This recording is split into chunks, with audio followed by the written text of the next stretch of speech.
بسم الله الرحمن الرحيم. نحمده ونصلي على رسوله الكريم.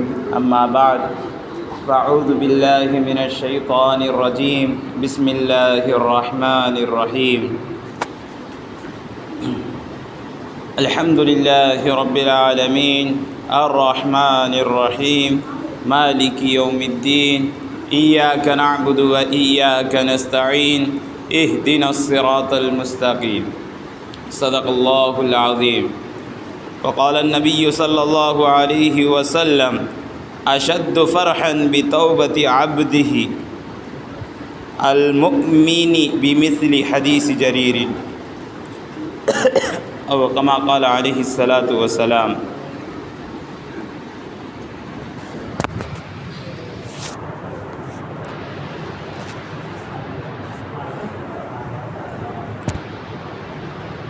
अल्लाह तबारक व तआला का बहुत बड़ा एहसान व करम है कि अल्लाह ताला ने हम सब को ईमान की हालत में ज़िंदगी दी.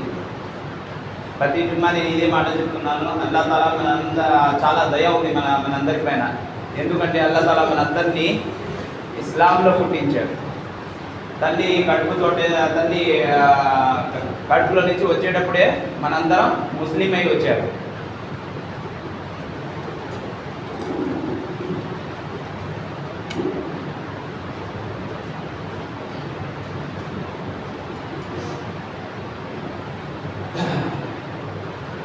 మనం పుట్టడంతో అల్లా దేవల్ల ముస్లిం అయి అల్లా తల మనల్ని ఈమాన్ తోటి మనకి ఇది భూలోకంలో పంపించాడు. ఇది ఎంత పెద్ద దౌలత్ అంటే ఒక మనకి అల్లా తల అన్ని విధాలుగా అన్ని వసతులు ఇచ్చాడు, కానీ ఈమాన్ ఇవ్వలేదు. ఇవ్వకపోతే అతనికి ఏమీ ఇవ్వలేనంటే. కానీ ఈమాన్ ఇచ్చాడు, ఏ వసతి కూడా లేదు. అయితే అతనికి అల్లా తల అన్ని దౌలతులు ఇచ్చినట్టే. ఎందుకంటే స్వర్గానికి వెళ్ళాలంటే ఈమాన్ కంపల్సరీ షరత్. ఈమాన్ ఏంటంటే టికెట్ లాగా, స్వర్గానికి టికెట్ ఏంటంటే ఈమాన్. ఆ ఈమాన్ అల్లదల మనల్ని అడగకుండానే ఈ భూలోకంలో పంపించేటప్పుడు ఇచ్చి పంపించాడు. అయితే అల్హమ్దులిల్లాహ్ కొన్ని జుమాల నుంచి మనం సూరే ఫాతిహా తర్జుమా తెలుసుకుంటున్నాం. ఇహ్దినా సిరాతల్ ముస్తఖీం దాకా తర్జుమా వచ్చింది. అల్హమ్దులిల్లాహి రబ్బిల్ ఆలమీన్. అల్హమ్దు అన్ని గొప్పతనాలు లిల్లాహి ఎవరికి సొంతం? అల్లాహ్కి మాత్రమే సొంతం. ఎందుకు? రబ్బిల్ ఆలమీన్. ఆ అల్లాహ్ ఏంటంటే ఈ ప్రపంచాన్ని పుట్టించాడు, పోషిస్తున్నాడు, పాలిస్తున్నాడు. ఎవరైతే ప్రపంచాన్ని పుట్టిస్తాడో, పోషిస్తాడో, పాలిస్తాడో అల్లా మన మైండ్ కూడా ఏం చెప్తుందంటే అతన్ని మాత్రమే ఆరాధించాలి. ఎందుకంటే అతన్నే ఈ ప్రపంచం, అతని ఈ ప్రపంచానికి మొత్తానికి రాజు కాబట్టి. అర్ రహ్మాన్ రహీం. అల్లా తల ఈ ప్రపంచాన్ని పుట్టించిన తర్వాత దాన్ని అలాగే వదలలేదు. అంటే ఈ ప్రపంచంలో మనుషుల్ని పుట్టించిన తర్వాత వాళ్ళని అదే విధంగా వేస్ట్గా వదిలేయకుండా అల్లా తల ఏం చేశాడంటే వాళ్ళని సరైన మార్గంలో నడపడానికి అల్లా తల ఏం చేశాడు? ప్రవక్తని పంపించాడు. అల్లా తల ఒట్టి పుస్తకాలని పంపించలేదు. ఒట్టి పుస్తకాలని పంపించాను, అది చదువుకొని మీరు సరైన మార్గంలో వెళ్ళిపోవని చెప్పి అల్లా తల ఒట్టి పుస్తకాలు పంపించలేదు. అరబ్లో మొత్తం అరబియే జరుగుతుంది. అరబియే చదవడం, మాట్లాడడం, మొత్తం తిరగడం మొత్తం అరబియే. అల్లా తఆలా ఖురాన్ అరబీలో దించాడు. ఆ ఖురాన్ డైరెక్ట్గా అరబ్లో దించేసి వచ్చు కదా. ప్రవక్తను పంపించే అవసరం ఏముంది? అవసరం లేదు కదా. ఒట్టి ఖురాన్ అరబీ వాళ్ళు చదువుకుంటే వాళ్ళకి అరబీ వస్తుంది కదా, చదువుకొని దానికి అమలు చేయవచ్చు కదా వాళ్ళు. కానీ అల్లా తఆలా అలా చేయలేదు. ఎందుకంటే ఒట్టి పుస్తకాలు చదివి దానిపై అమలు చేసి సరైన మార్గంలో వెళ్ళాలంటే వెళ్ళలేవు. ఒట్టి డాక్టర్ కోసం పుస్తకాలు తెచ్చుకొని మనం ఇంట్లో కూర్చొని అది చదివి మనం డాక్టర్ అవ్వాలంటే అవ్వలేము. ఎందుకంటే మనకు అది నేర్పించే వాళ్ళు ఒకరు కావాలా, మనకు సరైన మార్గంలో నడపడానికి ఒకరు అనేది కావాలా. అప్పుడే మనం ఈ పుస్తకాల దగ్గర మనం చదువుకొని వాళ్ళ ద్వారా విని మన సరైన మార్గంలో వెళ్ళడం. అందుకని అల్లా తఆలా ఏంటంటే ప్రవక్తని పంపించాడు. అర్ రహ్మాన్ రహీం. అల్లా చాలా దయ ఉన్న దేవుడు, ఇంకా ఎక్కువగా కృప ఉన్న దేవుడు. ఆ కృప ఏం చెప్తుందంటే ఈ ప్రపంచాన్ని పుట్టించిన తర్వాత ఈ ప్రపంచంలో ఉన్న మనుషులకి సరైన మార్గంలో నడపడానికి ఒక ప్రవక్త అనేది కూడా అవసరం అని చెప్పి ఆ కృప చెప్తుంది. అందుకని అల్లా తఆలా ఈ ప్రపంచంలో ప్రవక్తని పంపించాడు. ఈ ప్రవక్తలు వచ్చి ఏం చేశారంటే మనుషులకి రెండు మార్గాలు చూపించారు. ఒకటి అల్లాహ్కు నచ్చింది, ఒకటి శైతాన్కి నచ్చింది. ఎవరైతే అల్లాహ్కు నచ్చినట్టు దానిలో జీవితం గడుపుతారో అల్లా తఆలా ఏం చెప్తారంటే, ప్రవక్తలు ఏం చెప్తారంటే అల్లా తఆలా వాళ్ళకి స్వర్గం ఇస్తారని చెప్పి. ఎవరైతే శైతానికి నచ్చినట్టు దాన్ని జీవిస్తారో ఆ ప్రవక్త రసూలుల్లాహి చెప్పారు వాళ్ళు నరకంలోకి వెళ్ళిపోతారు. మన పైనే వదిలేస్తారు, ఈ దారికి ఇటేళ్ళండి, ఈ దారి ఇటేళ్ళండి. మాలికి యౌమిద్దీన్, అల్లాహ్ తఆలా తీర్పు దినాన రారాజు. రారాజు అంటే ఇప్పుడు కూడా రాజీ అల్లాహ్ తఆలా, అప్పుడు కూడా రాజీ. ఇప్పుడు ఏంటంటే ఇప్పుడు రాజు అని ఎందుకు చెప్పడం లేదంటే అల్లాహ్ తఆలా ఇప్పుడు టెంపరవరీగా మనకు కొన్ని ఆస్తుల మనకు మనకి ఇచ్చాడు. దానికి మన రాజు, ఈ ఇంటికి మన రాజు, ఈ పొలానికి మన రాజు, ఈ కారికి మన రాజు, ఈ ఏదంటే అపార్ట్మెంట్కి మన రాజు. ఇప్పుడు రేపు చనిపోయిన తర్వాత అల్లాహ్ దగ్గరికి వెళ్ళినప్పుడు మనం ఒంటి మీద ఉన్న బట్టలు కూడా దానిపైన కూడా మనం రాజు ఉంటాం. ఒంటి మీద బట్టలు కూడా లేకుండా అల్లాహ్ తఆలా ముందు మనపై నిలబడతాం. అప్పుడు అల్లాహ్ తఆలా పూర్తి విధంగా రాజు అయిపోతాడు. ఇప్పుడు టెంపరరీ ఉంటుంది కదా, అది కూడా అప్పుడు ఉండదు మనకు. అప్పుడు అల్లాహ్ తఆలా రారాజు అయిపోతాడు. ఎంత పెద్ద డబ్బులు ఉన్న వాళ్ళైనా కానీ ఈ ప్రపంచంలో ఇప్పుడు ఎంత పెద్ద డబ్బులు ఉన్న వాళ్ళైనా అందరు కానీ అల్లాహ్ తఆలా ముందు బట్టలు లేకుండా నిలబడాల్సిందే. అప్పుడు అల్లాహ్ తఆలా చెప్తున్నాడు, లిమనిల్ ముల్కు యౌమ్, ఈ రోజు ప్రపంచం ఎవరిది, ఎవరు ఈ రోజు రారాజు, రారాజు ఎవరు, నేను అని చెప్పి అల్లాహ్ తఆలా చెప్తారు. లిల్లాహి వాహిదుల్ ఖహార్. అప్పుడు ఏంటంటే ఎవరైతే సరైన మార్గంలోకి వెళ్తారో అల్లాహ్ తఆలా ఏంటంటే వారిపై ప్రేమిస్తాడు, వాళ్ళని మంచి అల్లాహ్ తఆలా వారిపై రహ్మత్ చేసి వాళ్ళని ఏం చేస్తారంటే స్వర్గానికి పంపిస్తాడు. ఎవరైతే ఆ కష్టం ఉన్న మాహౌల్లో అదేంటంటే ఆ హషర్ మైదానం ఏంటంటే జనాలు అట్టించి ఇటుకి అల్లాహ్ తఆలా మన లెక్క ఏం చేస్తాడని చెప్పి ఎండ సూర్యుడు వచ్చి మన తలపైనే వచ్చేసి ఉంటాడు. సూర్యుడు మన తలపైన ఉంటాడు. ఇప్పుడు జనాలు ఏంటంటే ఎండలో ఏ విధంగా ఉంటుందంటే చెమటలో కొందరు ఏంటంటే తన పాపాలు ఏ విధంగా ఉంటారో దాని విధంగా చెమటలో మునిగిపోయి ఉంటారు. కొందరు ఏంటంటే ఇక్కడ దాకా మోకాల దాకా, కొందరంటే నడుము దాకా, కొందరంటే మన భుజాల దాకా, కొందరంటే తల దాకా, కొందరైతే తల కూడా చెమటలో ఏంటంటే మునిగిపోయి ఉంటారు. అప్పుడు అట్లాంటి భయంకరమైన టైంలో అల్లాహ్ తఆలా ఎవరికైతే స్వర్గానికి పంపిస్తారో వాళ్ళు స్వర్గానికి వెళ్ళిపోతారు. ఏం చేస్తారంటే ఏం చేస్తారు, ఏం చెప్పుకుంటారు వాళ్ళు స్వర్గానికి వెళ్ళిపోయిన తర్వాత నేను బతికిపోయా, బయట చూస్తే ఇంత పెద్ద డేంజర్ అయిన మాహోల్ ఉంది, ఇంత పెద్ద డేంజర్ అయిన క్లైమేట్ ఉంది, ఎవరికి ఏమవుతుందో తెలియదు, ఎండకి ఎంత పైన ఉంది, జనాలను తీసుకుపోయి నరకంలో వేసేస్తున్నారు, నరకంలో అక్కడ భయంకరమైన అగ్ని ఉంది. అక్కడ మనం కాసేపు ఎండలో ఒక 15-20 నిమిషాలు మనం ఎండలో నిలబడలేము, కానీ అక్కడ ఎంత పెద్ద అగ్ని ఉంది అక్కడ ఆటో వేసేస్తాం. అవన్నీ మొత్తం చూసి అతను స్వర్గానికి వచ్చేసరికి అల్లాహ్ దయ వల్ల అల్లాహ్ తఆలా మనల్ని కాపాడి స్వర్గంలో వేసేసరికి అని. ఎవరైతే మంచి మార్గంలో వెళ్ళి ఉంటారు, ఎవరైతే చెడు మార్గంలో వెళ్ళి ఉంటారో వాళ్ళకి ఏం లేదు, లెక్క ఏం లేదు, ఉండేది ఏం లేదు, తీసుకెళ్ళి డైరెక్ట్గా నరకంలో వేసేస్తారు. చెడు మార్గంలో వెళ్తున్నాం. దీనిలో మన వాళ్ళకి ఏమైతే అల్లాహ్ తఆలా చెప్తున్నాడు, నేను తీర్పు దినాన రారాజు, మీకు కావాలంటే ఇష్టమైతే నాకు నచ్చిన దానిలో నుంచి జీవించారండి, లేకపోతే శైతాన్కు నచ్చిన దానిలో నుంచి మీరు జీవించారండి. ఏ దానిలో జీవించినా కానీ చివరికి వచ్చేది నా దగ్గరికి అని చెప్పి అల్లాహ్ తఆలా దీంట్లో మనకు తెలియజేస్తారు. ఇయ్యాక నఅబుదు వ ఇయ్యాక నస్తഈన్, నా దగ్గరికి వచ్చే పని అయితే ఏం చెయ్యండి, ఇయ్యాక నఅబుదు, మేము మిమ్మల్ని మాత్రమే ఆరాధిస్తున్నాం, వ ఇయ్యాక నస్తఈన్, ఇంకేం చెప్తాను, మిమ్మల్ని మాత్రమే సహాయం కోరుతున్నాం, మిమ్మల్ని మాత్రమే హెల్ప్ చేయమని చెప్తున్నాం. అల్లాహ్ తఆలా చెప్తున్నాడు, నా దగ్గరికి వచ్చేటప్పుడు అయితే నేను చెప్పినట్టు జీవించండి. ఫస్ట్ ఎవరిని ఆరాధించండి ఈ ప్రపంచంలో, ఫస్ట్ అంటే అదే అతన్ని తప్ప ఇంకెవరిని, ఫస్ట్ అంటే సెకండ్ అని వచ్చింది అంటే కాదు.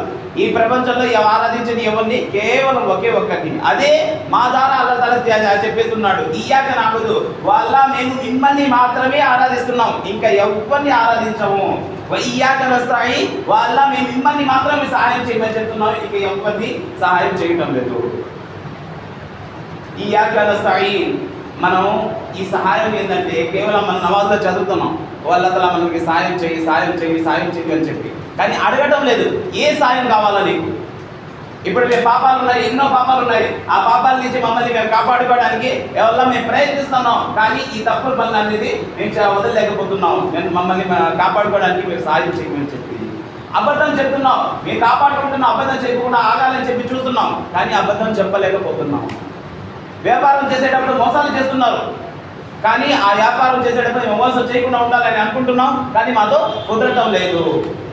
రోడ్డు మీద వెళ్ళేటప్పుడు మన చూపు వేరే స్త్రీ మీద పడుతుంది, కానీ మనం అనుకుంటున్నాం దాని మీద పడకుండా మనం మన చూపుని కాపాడుకొని మళ్ళీ ఇంటికి మసీదుకైనా ఇంటికైనా రావాలని చెప్పి, కానీ మమ్మల్ని మేము కాపాడలేకుండా పోతున్నాం. దీంట్లో సాయం వల్ల నాకు దీంట్లో సాయం చేయి. వేరే వాళ్ళ వెనుక వాళ్ళ చెడుని మాట్లాడుకుంటున్నాం, ఆ చెడు మాట్లాడుకోకుండా మమ్మల్ని సాయం చేయమని చెప్పి ఎన్నో రకాలైన పాపాలు ఉన్నాయి. ప్రతి ఒక్క పాపాన్ని అల్లదాల ముందు చెప్పాలా, నేను ప్రయత్నిస్తున్న వల్ల దీంట్లో మనకు సాయం చెప్పి చెప్పాలి. సాయం ఇహ్దినా సిరాతల్ ముస్తకీమ్, వాళ్ళ మమ్మల్ని సరైన మార్గంలో నడుపు, వాళ్ళ మమ్మల్ని సరైన మార్గంలో నడుపు. సరైన మార్గం అంటే ఏంటి? అల్లా ఏమేమి చెప్పాడో అది చెయ్యడం, అల్లా ఏమేమి చేయవద్దని చెప్పాడో దాన్ని చేయకుండా ఇదే సరైన మార్గం. అల్లా ఏమేమి చెప్పాడో అదైతే తెలుస్తుంది, నమాజ్ అని ఇదని అది దాన్ని కొన్ని ఎక్కువ సాధన చేయాలి తెలుస్తుంది. కానీ ఏమేమి చేయవద్దని చెప్పాడో అది ఎలా తెలుస్తుంది మనకి? దాన్ని తెలుసుకోవాలంటే పుస్తకాలు చదవాలా, ఖురాన్ చదవాలా, హదీస్ చదవాలా, ఇది మొత్తం చదవాలి. ఈ అల్లా తఆలా ఏమైతే చేయమని చెప్పాడో దాన్ని ఏమంటారంటే హలాల్ అంటారు. ఏమైతే చేయవద్దని చెప్పాడో అల్లా తఆలా దాన్ని ఏమంటారంటే హరాం అంటారు. హరాం అంటే పాపాలు, పెద్ద పెద్ద గుణాలు. మన పెద్ద పెద్ద ఉలమాలు మొత్తం హదీసులో ముందు పెట్టి దాంట్లో నుంచి 70 పెద్ద పెద్ద పాపాలు తీసి దాంట్లో పుస్తకంలో రాశారు. 70 పెద్ద పాపాలు. దాంట్లో నుంచి ఒక్కటైనా కానీ మనల్ని నరకానికి తీసుకెళ్తారు. 69 చేయకుండా ఉన్నారు కానీ ఒక్కటి చేశారు. ఆ ఒక్కటి వల్ల అయినా కానీ మనం నరకానికి వెళ్తాం. అవి పెద్ద పెద్ద పాపాలు ఏంటంటే ఇప్పుడు జుమ్మా మనం ఒక 4-5 తెలుసుకున్నాం, మిగతా ఈరోజు జుమ్మాలో తెలుసుకుంటాం.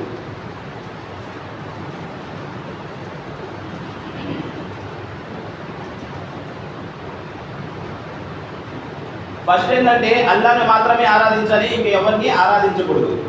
ఎవరైనా ఆరాధిస్తే అది పెద్ద పాపం. పాపాల కంటే ఆ పాపాల్లో రారాజు అనుకోండి. ఎవరైతే అల్లాహ్ తోటి వేరే వాళ్ళని ఆరాధిస్తారో అది పాపాలు ఎన్ని పాపాలు ఉన్నాయో దాంట్లో అన్నిటికంటే పెద్ద పాపం అది. పాపాలకే రారాజు, అట్లాంటి పెద్ద పాపం షిర్క్ అంటారు దాన్ని. రెండోది నాహక్ కిసికో కతల్ కన్నా, ఎవరినైనా కావాలని పోయి చంపేయాలి, ఇదే పెద్ద పాపం. మూడోది జాదు చేయాలి, జాదు చేపియాలి. మన బంధువుల్లో గొడవలు పెట్టుకొని వాళ్ళపై కక్ష పెట్టుకొని ఏం చేస్తారు జనాలు, వాళ్ళపై జాదులు చేపిస్తూ ఉంటారు. కొందరు ఉన్నారు అవి చేయడం కూడా పెద్ద పాపం. నాలుగోది నమాజ్ నాపడినా, నమాజ్ని వదిలేయాలి. ఈ పాపంలో ఈ ప్రపంచంలో ఎంతో మంది చేస్తున్నారు, ఈ పాపంలో మునిగిపోయి ఉన్నారు. నమాజ్ వదిలేయడం ఒక మనిషిపై, అతను ముస్లిం అయి ఉండి అతనిపై ఒక నమాజ్ వదిలేస్తే అతను ఏ విధంగా తట్టుకుంటుంటాడో తెలియదు. ఎందుకంటే ప్రవక్త ముహమ్మద్ సల్లల్లాహు అలైహి వసల్లం గారు చెప్పారు, మన్ తరక స్సలాత ముతఅమ్మిదన్ ఫఖద్ కఫర్. ఎవరైతే ఒక్క నమాజ్ని కావాలని వదిలేశాడు, ఏం పని పట్టలేదు, ఖాళీగా ఉన్నాడు, మసాలా ఏంటంటే మన చెవులో ఏపేస్తుంది, మనకు కావాలనుకుంటే ఏంది నమాజ్ చదివి రావచ్చు, కానీ కావాలని అలాగే టైంపాస్ చేస్తా, అలాగే కూర్చుంటా, అలాగే చేస్తా ఒక్క నమాజ్ని వదిలేశాడు, నమాజ్ టైం కూడా అయిపోయింది. అయితే అతను ఏమైపోయాడు? ఫఖద్ కఫర్. ప్రవక్త ముహమ్మద్ సల్లల్లాహు అలైహి వసల్లం గారు ఎంత డేంజర్ అతను కాఫీర్. ఏమైపోయాడు అతను? కాఫీర్ అంటే ముస్లిం కులం నుంచి వెళ్ళిపోయాడు అతను, వేరే కులం అతను ముస్లిం. అతను ముస్లిమే కాదు, ఒక్క నమాజ్ని కేవలం కావాలని వదిలేసేవాడు. ఇప్పుడు పని ఉన్నప్పుడు వదిలేస్తే అది కూడా పెద్ద పాపమే, కానీ ఇంత పెద్ద పాపం కాదు అది. ఏదైతే కావాలని వదిలేశాడో అంత పెద్ద పాపం కూడా. పని ఉన్నప్పుడు కూడా నమాజ్ వదిలేసినట్టు అది కూడా పెద్ద పాపమే. సహాబాలు ప్రవక్త సల్లల్లాహు అలైహి వసల్లం గారితో యుద్ధానికి వెళ్ళారు. ఎవరితోటి? ప్రవక్త ముహమ్మద్ సల్లల్లాహు అలైహి వసల్లం గారితో యుద్ధానికి వెళ్ళారు. ఆ యుద్ధంలో కూడా నమాజ్ టైం అయిపోతే అల్లాహ్ తఆలా ఏం చేశాడంటే, నా కోసమే యుద్ధం చేస్తున్నారు కానీ నమాజ్ టైం వస్తే నమాజ్ కంపల్సరీ చదవాలని చెప్పి ఆ యుద్ధంలో కూడా అల్లాహ్ తఆలా ఏంటంటే సహాబాలతోటి నమాజ్ చదివించారు. ఆ యుద్ధం నమాజ్ టైం కొద్దిగా ముందుకైనా వెనక ముందుకైనా చేయవచ్చు కదా. అల్లాహ్ తఆలా కోసమే కదా పోయి యుద్ధం చేస్తున్నారు, వాళ్ళు చేయవచ్చే కదా. కానీ అల్లాహ్ తఆలా ఏం చేశాడంటే, నేను ఒక టైంని ఫిక్స్ చేశాను, ఆ టైం వచ్చినప్పుడు ఆ నమాజ్ అనేది కంపల్సరీ చదవాలా, మీకు ప్రాణాలు పోయినా కానీ ఆ నమాజ్ వదిలే పరిస్థితి మీకు లేదని చెప్పి అల్లాహ్ తఆలా ఏం చేశాడంటే ఆ యుద్ధంలో కూడా సహాబాలతోటి నమాజ్ చదివించి మనకి ఏం చేశాడంటే, ఇస్లాంలో నమాజ్ అనేది ఎంత అవసరం అంటే, ఒక మనిషి శరీరానికి తల ఎంత అవసరమో అంతే అవసరం ఒక ముస్లింకి నమాజ్ అనేది చెప్పి అల్లాహ్ తఆలా చెప్పాడు. కానీ ఈ నమాజ్ని అలాగే మనం వదిలేస్తున్నాం. మనపై ఒక నమాజ్ వదిలేసినా కానీ మనపై ఏంటంటే అది చెప్తారు కదా, ఒక రవ్వ కూడా ఏదైనా ఫరక్ రాలేదని చెప్పి ఆ విధంగా నమాజ్ వదిలేసినా కానీ మనకి ఏం కాదు. అది నమాజ్ని వదిలేయడం ఇది పెద్ద పాపం. ఈ నమాజ్ మనం చనిపోయిన తర్వాత అల్లాహ్ దగ్గరికి వెళ్ళిన తర్వాత ఫస్ట్ మనకి ప్రశ్నించే ప్రశ్న నమాజ్ కరెక్ట్గా వస్తే మిగతా అన్నీ కరెక్ట్, నమాజ్ రాకపోతే మిగతా అన్నీ. ఇంత పెద్ద నమాజ్ ఐదోది జకాత్ నాదేనా, జకాత్ డబ్బులు ఇవ్వకుండా ఉండాలి. దీని గురించి కూడా పోయిన జుమ్మాలో నేను చెప్పేశాను. ఆరోది రంజాన్కి రోజే నారన్న, రంజాన్ నెలలో రోజాలు నా పెట్టడం ఈ పెద్ద పాపం. రంజాన్ నెలలో రోజాలు 2 కారణాల వల్ల వద్దొచ్చు, వదిలి రంజాన్ నెల అయిపోయిన తర్వాత రోజాలు పెట్టవచ్చు. ఒకటి ఏంటంటే ప్రయాణం చేసేటప్పుడు. ప్రయాణం అంటే ఏంటంటే మన ఊరు నుంచి 80 కిలోమీటర్ దూరానికి వెళ్ళిపోవాలా. ఆ 80 కిలోమీటర్లు వెళ్ళిపోయిన తర్వాత అక్కడ 15 రోజుల కంటే తక్కువగా ఉండే నియత్తోటి, ఉద్దేశంతో వెళ్ళాలి. అట్లాంటప్పుడు ఏంటంటే రోజాలు వద్దాలనుకుంటే అల్లా తఆలా వాళ్ళకి పర్మిషన్ ఇచ్చిన్నారు, వాళ్ళు వదిలి రంజాన్ నెల అయిపోయిన తర్వాత. ఇప్పుడు ఇక్కడి నుంచి నేను ఒంగోలు దాటి ఏదైనా ఊరు బాపట్ల అవుతుంది, దగ్గర 70-80 దాకా వస్తుంది అనుకుంటున్నాను. అక్కడికి వెళ్ళిపోయాను నేను. అక్కడ ఒక 10 రోజులు ఉండాలని నేను అనుకుని ఇక్కడి నుంచి వెళ్తున్నాను. అయితే అప్పుడు నాకు అల్లా తఆలా పర్మిషన్ ఇచ్చినాడు, నేను కావాలంటే రంజాన్ నెలలో ఈ 10 రోజుల రోజాలు కావాలంటే పెట్టొచ్చు, లేదంటే నేను ప్రయాణం వల్ల వదలాలనుకుంటే వదిలి దాన్ని ఖజా రంజాన్ నెల అయిపోయిన తర్వాత పెట్టవచ్చు. ఒకటి ప్రయాణం వల్ల అల్లా తఆలా రోజాలు వద్దే పర్మిషన్ ఇచ్చినాడు.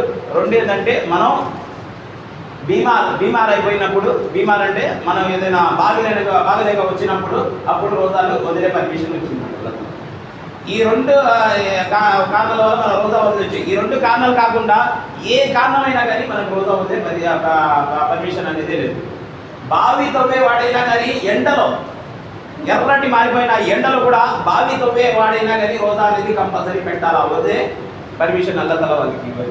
ఎండలో అంత పెద్ద బావి తవ్వితే నీళ్ళతో దాహంతో చచ్చిపోతాడే, చచ్చిపోయి మీకు ప్రాణాలు వదిలే టైం వచ్చేటప్పుడు రోజా పెంచేయండి, నీళ్ళు తాగేయండి. అల్లా తఆలా దాన్ని ఏం చేయడు. సరే ఏంటంటే స్టార్టింగ్ నుంచి మీరు రోజా పెట్టకపోతే అది పెద్ద తప్పు. ఇంకా రోజా అనేది ఇస్లాంలో చాలా పెద్ద తప్పు. ఇస్లాంలో 5 మాటలు ఏంటంటే కంపల్సరీ అవసరం, 5 పిల్లలు లాంటిది. దాంట్లో ఒకటి ఏంటంటే రోజా, రెండోది ఏంటంటే నమాజ్, మూడోది ఏంటంటే జకాత్, నాలుగోది ఏంటంటే హజ్, ఐదోది ఏదంటే మనం నోటితో ఏం చెప్పాలా, అల్లా అనేవాడు ఒకే ఒక్కడు, అల్లా తప్ప ఇంకా ఎవరు ఆరాధన దైవం లేడు అని ఇంకా ప్రవక్త ముహమ్మద్ సల్లల్లాహు అలైహి వసల్లం గారు అల్లా యొక్క ప్రవక్త అని చెప్పినమాట. ఈ 5 ఏంటంటే 5 మాటలు ఇస్లాంలో 5 పిల్లలు లాంటిది. ఈ 5 మాటల నుంచి 4 మాటలు చేసినా కానీ, ఒకటి వదిలేసినా కానీ అతను ఇస్లాం నుంచి వెళ్ళిపోతాడు డైరెక్ట్. 7వది కుదరత్కే బావజూద్ హజ్ నా కన్నా. మనం అల్లా దగ్గరికి ఇంటికి వెళ్ళి జీవితంలో మన దగ్గర అల్లా ఇంటికాడికి పోయి హజ్ చేసి వచ్చే అంత శక్తి మన దగ్గర ఉంది. అల్లా తఆలా మనకు అంత డబ్బులు ఇచ్చాడు. కానీ మనం ఆ డబ్బులు అయిపోతాయని చెప్పి ఇప్పుడు హజ్కి వెళ్ళాలంటే దగ్గర 4 లక్షలు అవుతుంది. అల్లా తఆలా మనకి చాలా డబ్బు ఇచ్చున్నాడు. మనం అల్లా దగ్గర ఇంటికాడికి పోయి హజ్ చేసి వచ్చినా కానీ మనకి అంత నష్టమే రాదు. మనకి వచ్చే అంత శక్తి మనకి ఇచ్చున్నాడు అల్లా తఆలా. కానీ డబ్బులు అయిపోతామని చెప్పి మనం అక్కడికి వెళ్ళకుండా ఉంటాం. మన దగ్గర శక్తి ఉంది కానీ అక్కడికి వెళ్ళటం లేదు.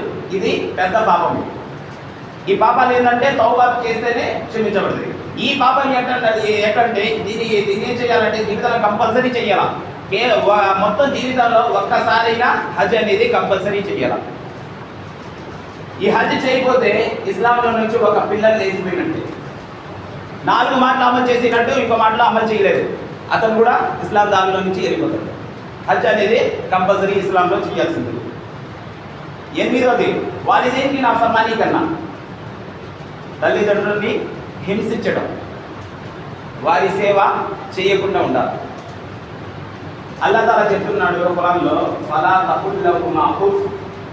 ఏం చెప్తున్నాడు? తమ తల్లిదండ్రుల ముందు ఉఫ్ అని కూడా అనొద్దు. తల్లిదండ్రుల ముందు ఉఫ్ అని కూడా అనొద్దు. వారు ఏం చెప్తే వారిపై ఆ మాటపై అమలు చేయండి. వారి ముందు ఏం చేయాలంటే మన భుజాల్ని ఏ విధంగా అయితే పక్షి తన రెక్కల్ని ఇలా చాపుకుంటుందో అదే విధంగా మీరు తమ తల్లిదండ్రుల ముందు వెళ్ళినప్పుడు తమ భుజాల్ని కొద్దిగా దించుకొని నిలబడండి అని చెప్పి. పై వాళ్ళలాగా ఇట్ట కాదు, కొద్దిగా ఇట్ట. ఎందుకంటే వారి బానిసలాగా మీరు ఉండండి. మీరు ఎంత పెద్ద అయిపోయినా కానీ వారి పెట్టిన భిక్ష వల్లే మీరు అంత పెద్ద వాళ్ళు అయ్యారు. వాళ్ళు భిక్ష పెట్టకపోతే మీరు ఈరోజు ఇంత పెద్ద వాళ్ళు అయ్యేవారు కాదు. కానీ ఎందుకు ఇంత పెద్ద వాళ్ళు అయ్యారు? వాళ్ళ భిక్ష వల్లే. వాళ్ళు ఏంటంటే మీరు చిన్నప్పటి నుంచి మీరు పెద్ద అయ్యేదాకా మీకు అన్ని రకాలైన అవసరాలు చూశారు. మీరు చిన్నప్పుడు బాత్రూమ్ చేసుకునేటప్పుడు ఎన్నోసార్లు తీసుకెళ్ళి కడిగారు. మీకు బాగలేకపోతే రాత్రంతా నిద్రపోకుండా వాళ్ళు ఏంటంటే మీ సేవ చేస్తూ ఉన్నారు. మీకు ప్రతి విషయంలో మీకు తినడానికి మీకు తిండి పెట్టి వాళ్ళు ఏంటంటే అమ్మ నాన్న ఏంటంటే ఆకలిగా కొట్టుకునే రోజులు కూడా ఎన్నో ఉన్నాయి. ప్రతి విధంగా ఏంటంటే తల్లిదండ్రులు ఏంటంటే పిల్లలకి సాయం చేస్తున్నారు, సేవ చేస్తున్నారు. చివరికి తన కడుపుల నుంచి కూడా ఏదైనా తీసి పిల్లకాయలకి తినిపించే అవసరం ఉంటే అది కూడా తన కడుపుల నుంచి కూడా తీసి పిల్లకాయలకి తినిపిస్తారు వాళ్ళ తల్లిదండ్రులు.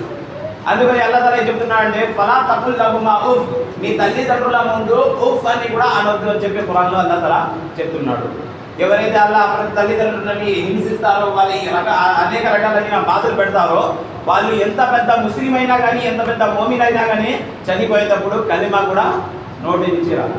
ఎవరైతే కలిమా పడి చదివిపోతారో అల్లాహ్ తాలా వాళ్ళని స్వర్గానికి కంపల్సరీ వాళ్ళకి స్వర్గానికి కంపల్సరీ ఇస్తాడు. కానీ ఎవరైతే తల్లిదండ్రులను హింసిస్తారో వాళ్ళకి స్వర్గం అనేది దొరకడం చాలా కష్టం. ఎందుకంటే ఒక సహాబీ హజరత్ అల్కమా అతను చనిపోయేటప్పుడు నోటి నుంచి కల్మా రావటం లేదు.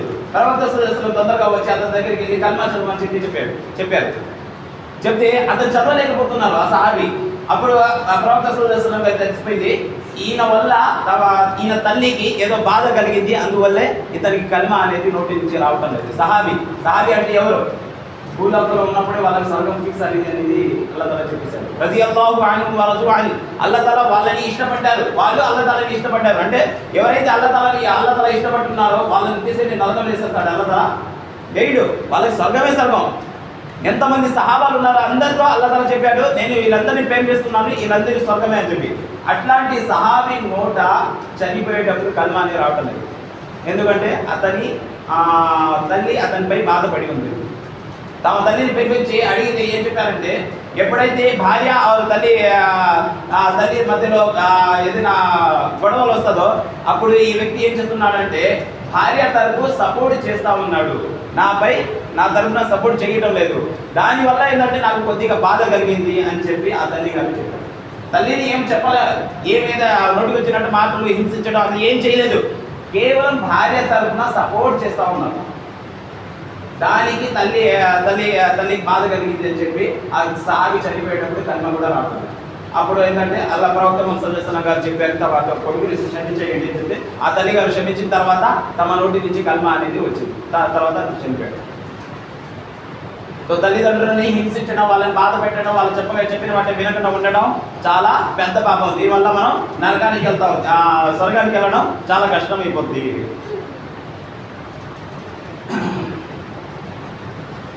తొమ్మిదవది రిష్తేదారోं से बदसलूकी करना, బంధువులతో ఏం చెప్తారు వాళ్ళతో ఎట్టబట్టే అట్లా ఉండడం, వాళ్ళని హింసించడం, వాళ్ళని బాధ పెట్టడం, వాళ్ళని నీచమైన చూపించడం, ఇది ఏంటంటే ఇది పెద్ద పాపం. అల్లాహ్ తాలా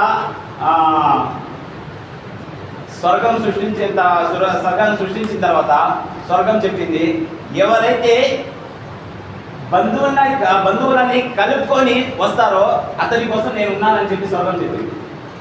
ఎవరైతే బంధువులని తెంపుకొని పోతా ఉంటారో వాళ్ళ కోసం నరకం అని చెప్పి అలా. బంధువుల్ని మనం తెంచుకొని స్వర్గానికి వెళ్ళాలంటే చాలా కష్టం.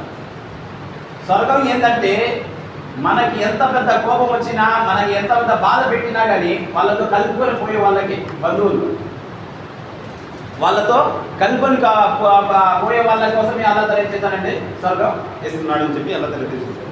10వది బదకారీ కన్నా, వ్యభిచారం చేయాలి, ఇది పెద్ద పాపం. ఇది మొత్తం ప్రపంచంలో పెద్ద పాపం, ఇస్లాంలో ఇంకా పెద్ద పాపం ఇది. దీని గురించి చెప్పాల్సిన అవసరం లేదు. 11 ఖిలాఫే ఫిత్రత్ షహవత్ రాణి కన్నా, ఖిలాఫే ఫిత్రత్ షహవత్ రాణి కన్నా 10వది పెద్ద పాపం. ఇది ఈ ప్రజెంట్ కాలంలో చాలా ఎక్కువ జరుగుతుంది. ఇదేంటంటే ఇది పెళ్లి వయసు వచ్చేసినా కానీ తమ తల్లిదండ్రులు ఏంటంటే పిల్లకాయలు పెళ్లి చేయకపోవడం వల్ల ఆ పిల్లకాయలు వేరే పనుల్లో పడిపోయి ఉన్నాయి. ఫోన్ల ద్వారా, వేరే వాళ్ళ ద్వారా అనేక రకమైన చెడు అలవాట్లో పడిపోయి ఉన్నారు. ఆ చెడు పనులు చేయడం అది చాలా పెద్ద పాపం. ఈ ప్రపంచంలో ఈ టైంలో ఇది చాలా జరుగుతుంది. ప్రవక్త ముహమ్మద్ సల్లల్లాహు అలైహి వసల్లం గారు ఒకసారి వెళ్తా ఉంటే కొందరు పిల్లకాయలు కనిపించారు, 16-15 ఆ వయసు వాళ్ళు. కనిపిస్తే ప్రవక్త సల్లల్లాహు అలైహి వసల్లం ఏం చెప్పారంటే, ఓ పిల్లలారా, మీ దగ్గర పెళ్లి చేసుకునే శక్తి ఏంటంటే భార్యని తినిపించే వాళ్ళకి బట్టలు ఇచ్చే వాళ్ళని ఉంచడానికి శక్తి మీ దగ్గర ఉంటే మీరు ఏం చెయ్యాలంటే తొందరగా పెళ్లి చేసుకోండి. ఏం చెప్పారు? 3 పనులు. 1 తినిపించే శక్తి, 2 బట్టలు ఇచ్చే శక్తి, 3వది ఇల్లు ఇచ్చే శక్తి. ఈ 3 శక్తులు మీ దగ్గర ఉంటే, మీ దగ్గర డబ్బులు ఉన్నా లేకపోయినా మీరేంటంటే తొందరగా పెళ్లి చేసుకుంటుంది. ఎందుకంటే ఇది చూపుని కాపాడుతుంది, ఇది చూపుని చెడు దానిపై పోకుండా ఆపదది. 2 కాళ్ళ మధ్యలో ఉన్న దాన్ని కాపాడుతుంది, చెడు మార్గంలో పోకుండా. ఈ సమాజమే దానివల్ల బాగుపడిపోతుంది. ఏమవుతుంది? ఈ సమాజమే బాగుపడిపోతుంది. ఈ సమాజంలో ఉన్న వాళ్ళు చెడు అలవాట్లకి బానిస అవ్వరు, మంచి దారిలో వెళ్ళిపోతారు అని చెప్పి ప్రవక్త సల్లల్లాహు అలైహి వసల్లం గారు ఒక జమాత్ పిల్లకాయలు ఆడుగా ఉంటే వాళ్ళని చెప్పారు, ఈ విధంగా చేయమని చెప్పి. 12వది రిబా, యాని సూద్ ఖానా. రిబా ఏంటంటే ఈ ప్రపంచంలో దీనిపై కూడా చాలా మంది ఉన్నారు. రిబా ఏంటంటే వడ్డీ డబ్బులు తీసుకోవడం, వడ్డీ డబ్బులు ఇవ్వడం, వడ్డీ డబ్బులపై అది బాండ్ పేపర్ రాసినప్పుడు సాక్షి సంతకాలు పెట్టడం, ఆ బాండ్ పేపర్ రాయడం. ఈ 4 పైన ప్రవక్త సల్లల్లాహు అలైహి వసల్లం గారు ఏం చేయాలంటే లానత్ పంపించారు. ఏం పంపించారు? లానత్.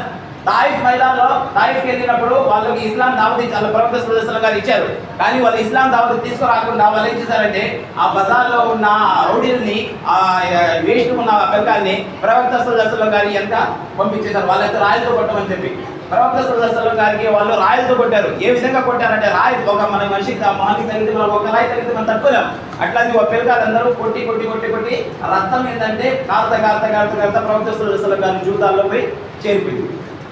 అప్పుడు హజరత్ జిబ్రాయిల్ అలైహిస్సలాం కొండల ఫరిష్టాని తీసుకొని తొందరగా అల్లా పర్మిషన్ తీసుకొని ప్రవక్త సల్లల్లాహు అలైహి వసల్లం గారి దగ్గరికి వచ్చేసారు.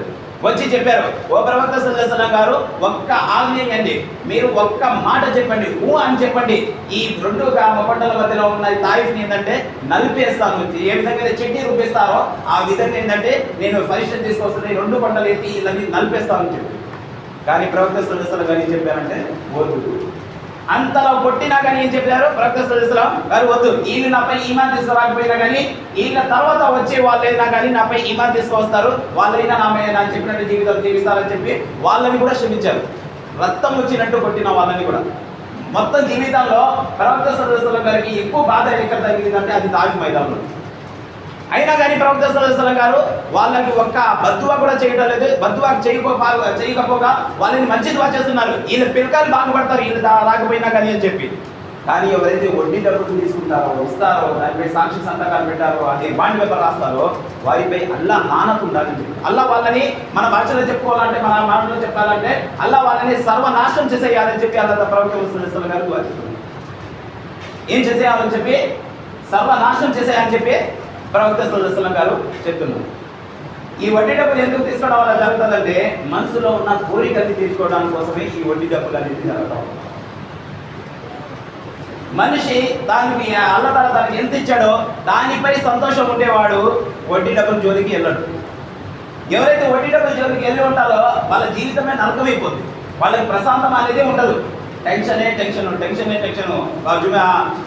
ఈ రోజు వస్తుంది, మంగళవారం వస్తుంది, బుధవారం వస్తుంది, ఆడకి డబ్బులు కట్టాలా, ఈడ డబ్బులు కట్టాలా, అక్కడ డబ్బులు కట్టాలా, ఇంట్లో దగ్గర డబ్బులు లేవు, ఇంట్లో ఏం చేయాలో అర్థం కావడం లేదు అని చెప్పి టెన్షన్ అయిపోద్ది. ప్రపంచంలో కూడా తీసుకొని కూడా సుఖంగా ఉండలేడు.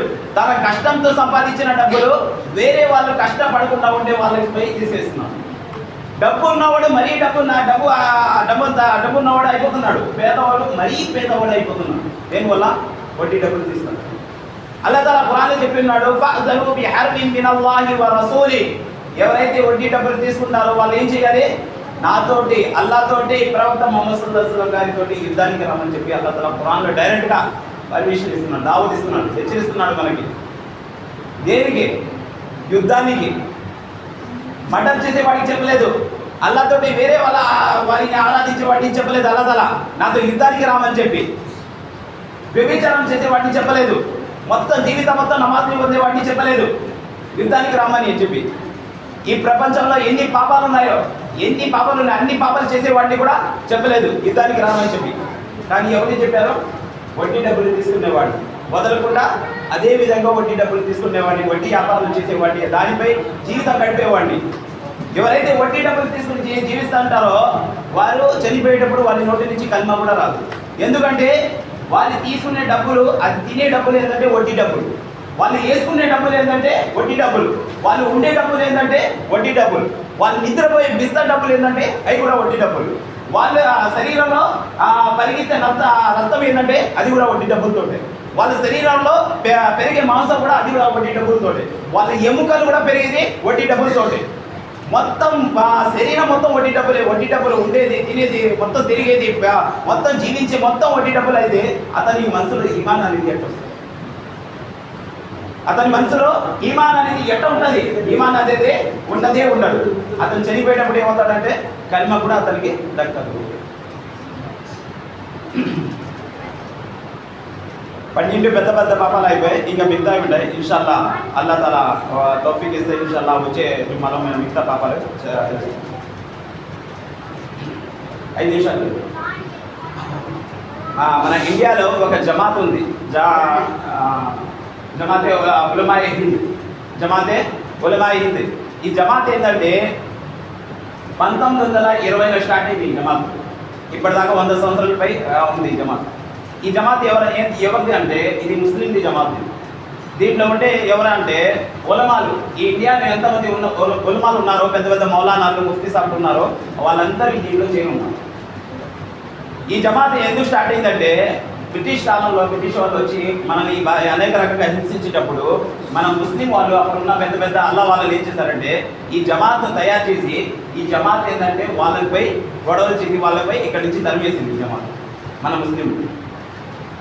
అప్పటి నుంచి ఇప్పటిదాకా ఈ జమాత్ ఉంది. అప్పటి నుంచి ఈ జమాత్ చేసే పని ఏంటంటే మన ముస్లిం సోదరులకు ఎప్పుడెప్పుడు ఏదైతే అవసరం ఉందో ఆ అవసరాన్ని తీరుస్తూ ఉంటారు ఈ జమాత్. ఎవరికి ఏదైనా ఇబ్బంది జరిగిపోతే ఇంట్లో ఊళ్ళో ఏదైనా వర్షాలు వచ్చేసి వరదలు వచ్చేసి ఇల్లు కొట్టుకుపోయాయి, ఈ జమాత్ వాళ్ళు ఏంటంటే వాళ్ళకి పోయి వాళ్ళ దగ్గర ఉన్న డబ్బులతోటి ఇల్లు కట్టిస్తా, వాళ్ళకి అనేక రకంగా సేవ చేస్తుంది. అదే సేవ అని ఒక్క సేవ కాదు, ఎన్నో వేల సేవలు చేసి ఉంది ఇప్పటిదాకా ఈ జమాత్. అన్ని ఆ రకంగా సేవలు చేసుకుంటా ఇప్పటిదాకా వస్తుంది. ఈ జమాత్ ఏంటంటే మన ముస్లిం సోదరులకి ఏదైతే అవసరం ఉందో దానికోసం గవర్నమెంట్తో పోయి ఫైట్ చేస్తారు. మన ముస్లిం పై ఈ విధంగా కానూన్ అనేది తెస్తున్నారు, ఈ మన ముస్లింకి బాగుంటుంది, మీరు దీన్ని మార్చండి అని చెప్పి వాళ్ళతో ఫైట్ చేసి ఉంటుంది. మన ముస్లిం పిల్లకాయలకి గవర్నమెంట్ జాబ్లు రావడం లేదు, వారి కోసం ఫైట్ చేస్తూ ఉంటుంది గవర్నమెంట్ దగ్గర పోయి. ఎప్పుడు కూడా ఆ ఫైట్ అనేది జరుగుతుంది, కోర్టులో ఆ సెక్షన్ అనేది జరుగుతుంది. 4% మన ముస్లిం పిల్లకాయలకి గవర్నమెంట్ జాబ్లు కావాలని చెప్పి ఈ జమాత్ ఉలమా ఏంటంటే ఫైట్ చేస్తూ ఉంటుంది. అయితే ఈ జమాతు ప్రతి 3 సంవత్సరాలకి ఒకసారి రెన్యూవల్ అవుతుంది. రెన్యూవల్ అంటే ఏంటంటే ఈ జమాత్లో ఎంతమంది ఉన్నారో వాళ్ళు మళ్ళీ స్టార్టింగ్ నుంచి ఈ జమాత్ ఏంటంటే అడ్మిట్ అవుతారు. అడ్మిట్ అంటే దాంట్లో జాయిన్ అవుతారు. జాయిన్ అయిన వల్ల ఏంటంటే లాభం, ఈ ఎంతమంది ఉన్నారో ప్రతి 3 సంవత్సరాలకు ఒకసారి వీళ్ళందరూ వాళ్ళు జాయిన్ అయిన తర్వాత దాని లిస్ట్ తీసుకుపోయి గవర్నమెంట్కి చూపిస్తారు. చూపిస్తే ఆ గవర్నమెంట్ ఏంటంటే ఈ జమాత్ పవర్ వల్ల ఈ జమాత్ చెప్పిన మాటలు వింటూ ఉంటుంది. అది 3 సంవత్సరాలు అయిపోయింది, ఇప్పుడు రెన్యూవల్ చేసే టైం వచ్చింది. మన కావల్లో మన నెల్లూరు జిల్లాకి పెద్ద ముఫ్తీ అబ్దుల్ వహాబ్ సాబ్ గారు ఈ జమాత్కి హెడ్. నెల్లూరు జిల్లాలో కావల్ వచ్చి మన ముఫ్తీ ఖలీల్ అహ్మద్ సాబ్ గారు. ముఫ్తీ అబ్దుల్ వహాబ్ సాబ్ గారు ఏం చేశారంటే ఈ కావల్లో మనకు ఏం చేశారంటే 4000 మంది ఈ జమాత్లో కావల్లో అడ్మిట్ అవ్వాలని చెప్పారు. అది ఉలమాల మీటింగ్ మొన్న జరిగింది, ఆ ఉలమాలందరికీ వచ్చారు. దాంట్లో ప్రతి ఒక్కరికి ప్రతి మసీద్ ఇమాంకి కొన్ని ఇంతమంది ప్రతి ఊరి నుంచి పేరు రాబియాలని చెప్పి పంపించారు. మన జమ్మలపాలెంకి 20 మంది అంటే 20 మంది పేరు రాబియాలా. ఆ 20 మంది 50 రూపాయలు ఇవ్వాలా, ప్రతి ఒక్కరు 50 రూపాయలు ఇవ్వాలా. ఆ ఇచ్చిన ప్రతి ఒక్కరు ఏంటంటే తన ఫ్యామిలీలో తన కాకుండా ఇంకా 4 పేర్లు రాపించవచ్చు ఆ 50 రూపాయలు. ఆ విధంగా అయితే ఎంత అవుతుందంటే 100 మంది అయిపోతారు. మన జమ్మలపాలెంలో 100 మంది ఇక్కడి నుంచి పేరు రాపియాలని చెప్పారు. దానికోసం 20 ఫ్యామిలీ మెంబర్లు నేను నా దగ్గరగా రాపించాను. 6 మంది వచ్చేస్తున్నారు, ఇంకా మిగతా పేర్లు రావాలా. కేవలం 50 రూపాయలు కట్టాలా, మన పేర్లు దాని పేరు రాపించాలా, ఫోన్ నెంబర్ మన పేరు. చెప్పండి మరి ఎవరు? ఇది కూడా అల్లా పని. ఏ విధంగా అయితే జమాత్లో ఎంత పుణ్యం వస్తుందో అదే విధంగా దీంట్లో కూడా మనం చేరి ఉంటే పుణ్యం వస్తుంది. ఇది కూడా అల్లా పని. ఇది కూడా దీనివల్ల ఏంటంటే మన వెనకాల ఫ్యూచర్ ఏంటంటే బాగుపడుతుంది. ఇది కూడా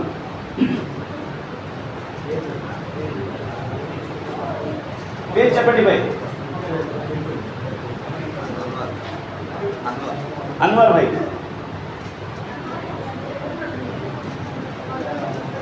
అన్వర్ భాయ్ మీ తరఫు నుంచి ఎవరు రాదు? నలుగురు మీ ఫ్యామిలీ మెంబర్స్. ఆ పేర్లు పర్లేదు, మీకేమంటారో చెప్పండి. అన్నయ్య,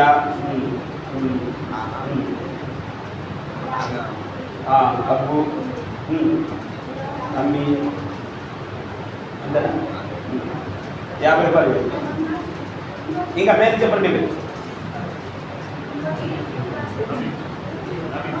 నబీ భాయ్. తర్వాత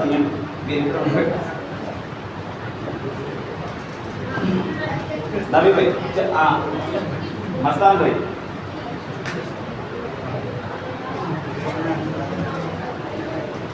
ఎవరైనా రాలి భాయ్. మస్తాన్ భాయ్, గౌస్ భాయ్, गौस भाई किसी से लेना हमारे फैमिली में 4 मेंबर हो और नाम जरूर हमारे क्या होते हैं बेटी हाँ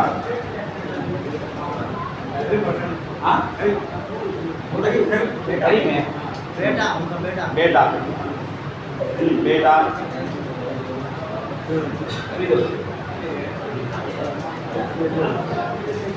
हमारे क्या होते हैं बंदा बेटा बेटा और एक है हमारी फैमिली किसका बोल सकते हैं मस्तान बहुत ही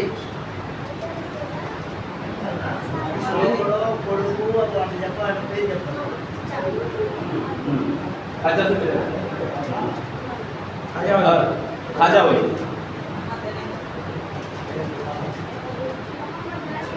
खाजा वली भाई हाँ किसी से लिखना बीबी बेटा बेटी और एक नाम बोलो अम्मी अम्मी कालेशा कालेशा कालेशा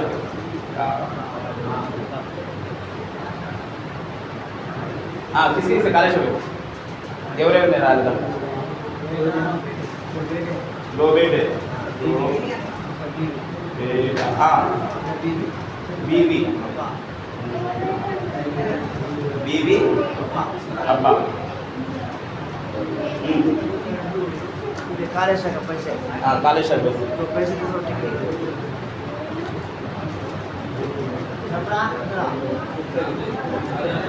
आजा मस्तान भाई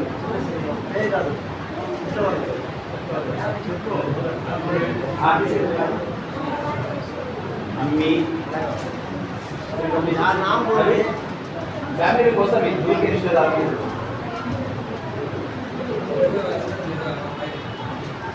लिखा था आप वाले हाँ हाँ अक्का आपा आपा भांजा हाँ भांजा रमीजा हाँ रमीजा अच्छा खाजा वाली खाजा वाली ఇంకా చెప్పండి భాయ్ ఇంకా నా 15 అయిపోయి 5 కింద రావాలా కాదు చెప్పండి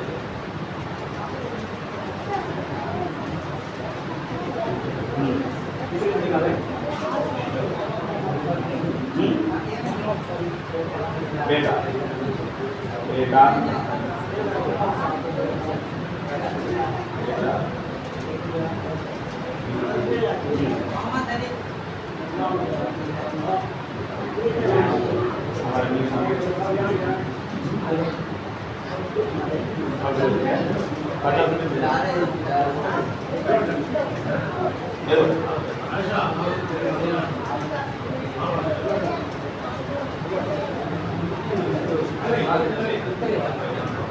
हाँ भाई हाँ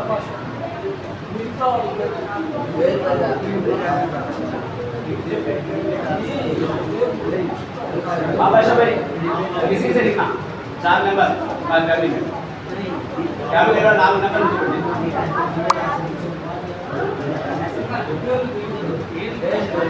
पहले वाला भी क्या मतलब दो बच्चे अम्मी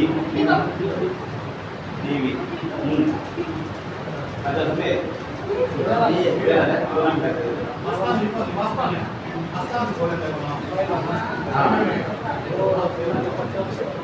हाँ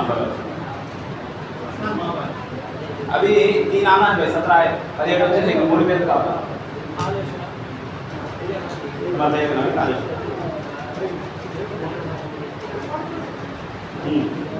किसी भी लिखना बेटी बीवी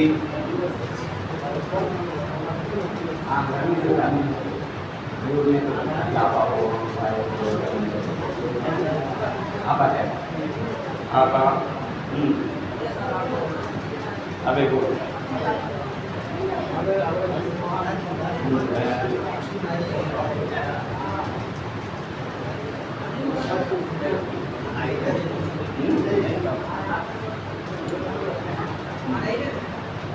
ఇంకా 2 నెంబర్ల 2 పేర్లు రావాలి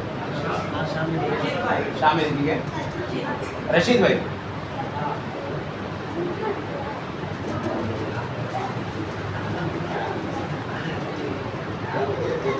हाँ रशीद भाई ఎవరెవరు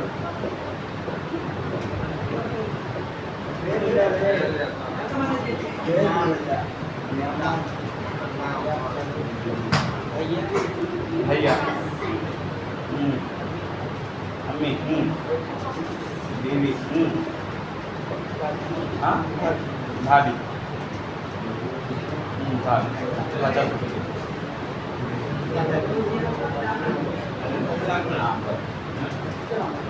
वन्नी सुई है और एक नाम खाजा मस्तान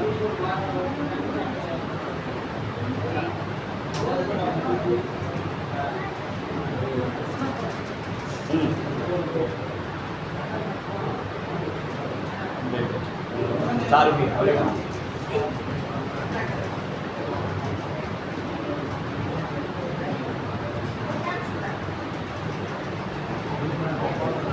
हाँ बातें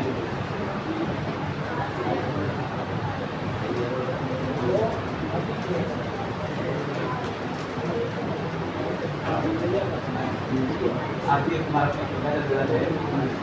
मसाला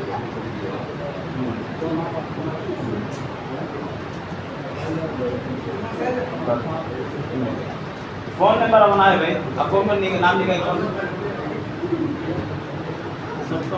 हाँ फोन नंबर उसमें लिखना रसीद में तुम्हारा नंबर मेरे पास है मैं लिखता हूँ तुम्हारे पास दे देना अब जो नाम लिखा है उन्होंने नंबर बोले भाई नाम बोल के नंबर बोले खाजा बोलिए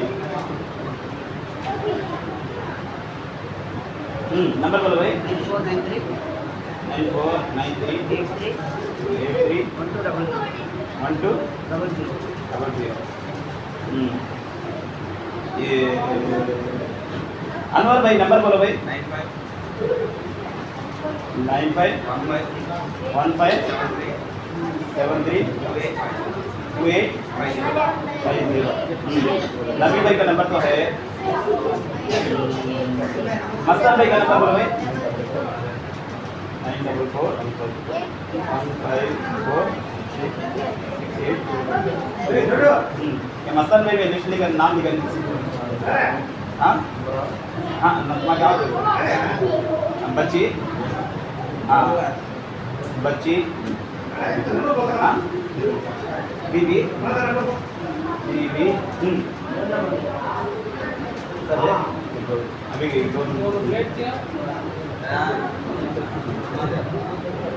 गौस भाई नंबर बोलो भाई गौस है गौस भाई नंबर है 8 है 500 3168 मस्तान शरीफ भाई नंबर है मस्तान शरीफ भाई मस्तान शरीफ कौन लिखा है हाँ मस्तान शरीफ पर लिखा नाम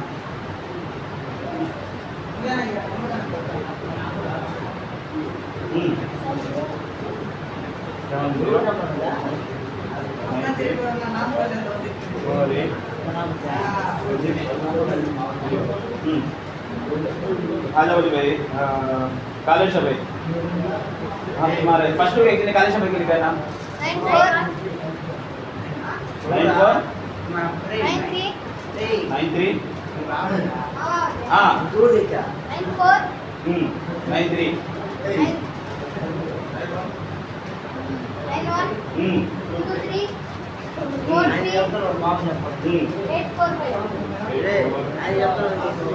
आजा मस्तान भाई नंबर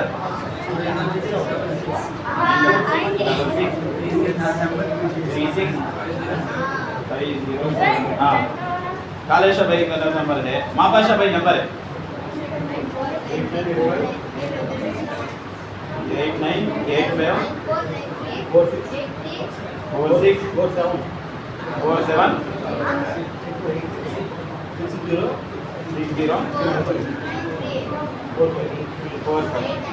हाँ कालेश भाई इनका तो नंबर आ जाते हैं रशीद भाई का नंबर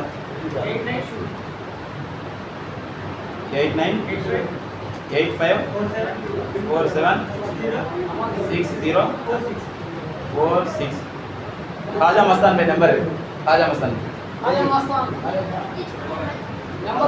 मैं दिखाया लोग लास्ट में दिखाया बाद में बोलते हैं ठीक है चलो ये भी दिन का काम है 10 मिनट लेट हुआ क्या समझा ना को सुबह पढ़ लेंगे भाई